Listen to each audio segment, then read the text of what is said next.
So when you first get your Big Shot machine, typically it comes with a multi-purpose platform, 2 cutting plates, as well as the machine. Now, when I first got mine many years ago, when I first got my first one, they came out with this size of multi-purpose platform. Now it's more common to get the long multi-purpose platform.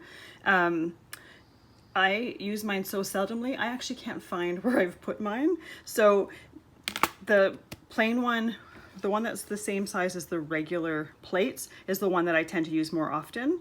But you can definitely use the one that it comes with if you get the extra large one. It's just you're gonna need more room for your machine when you're running things through. Now, when you get your plates, well, one of them has an image into it. They are nice and crystal clear like this. They're just so pretty. And then you start cutting in them and they get indents of the dies that you're using. And then after a while, they get so worn that they start to buckle, and then eventually they'll start to crack and break.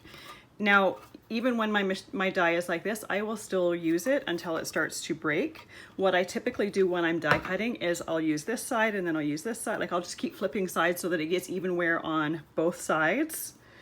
And then I always keep one pristine and crystal clear so that it's completely flat. And I always use that on the bottom.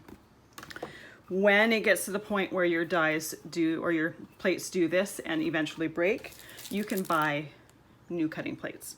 So they come with 2 in a package, and because I always keep one completely flat, not cut into, when I end up having to buy a package, I usually only need one.